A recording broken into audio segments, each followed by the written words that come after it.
Monsieur Zilio a donné une longue interview au Vaucluse Matin, dans laquelle finalement il annonce ses reculades. En effet, Anthony Zilio a répété pendant 6 ans, nous a répété pendant 6 ans, que les finances de la ville étaient dans le rouge, que donc ma gestion était mauvaise. Or, si ma gestion était mauvaise, s'il savait que les finances de la ville étaient dans le rouge, comment a-t-il pu promettre autant de choses aux Bolénois, des promesses quelquefois très électoralistes, justement, ceci explique peut-être cela. Comment a-t-il pu faire toutes ces promesses, sachant qu'il n'y avait pas d'argent? Donc, M. Zilio mentait. Il mentait aux électeurs pour des raisons, encore une fois, électoralistes.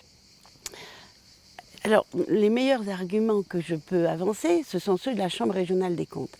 Je rappelle que la Chambre régionale des comptes est venue 2 fois, une fois au premier mandat, une fois au deuxième mandat, pour vérifier ma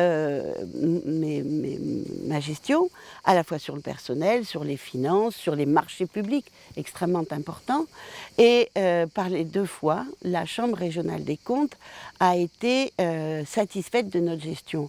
Et je dois dire que il n'y avait pas qu'elle d'ailleurs, puisque tout le monde a reconnu que pendant 12 ans, et en particulier les 6 dernières années, nous avons fait des investissements qui étaient indispensables à la ville de Bolène, dans les infrastructures, dans le fonctionnement de cette institution, et que donc, comment aurions pu nous faire d'ailleurs si nous n'avions pas géré sainement, comment aurions-nous pu investir tous ces investissements? Je rappelle que sur le dernier mandat, nous avons investi 30 millions d'euros, et cela d'ailleurs tout en diminuant la dette que nous avons trouvée en 2008, qui était extrêmement importante et laissée par les socialistes. Donc on ne s'est pas plaint, on a, nous, travaillé à économiser, à gérer et surtout à investir, comme je vous le disais,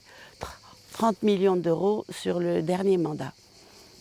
Alors je serais très étonnée qu'un organisme qui n'est pas indépendant, contrairement à ce que dit M. Zilio, puisqu'il est payé il sera payé par la collectivité que gère M. Zilio maintenant. Donc il n'est pas forcément très libre. Comment un organisme donc financé pourrait avoir une analyse plus objective que la Chambre régionale des comptes, qui, je le rappelle, est un organisme d'État et qui, depuis de très nombreuses années, se penche sur les collectivités locales et leur gestion.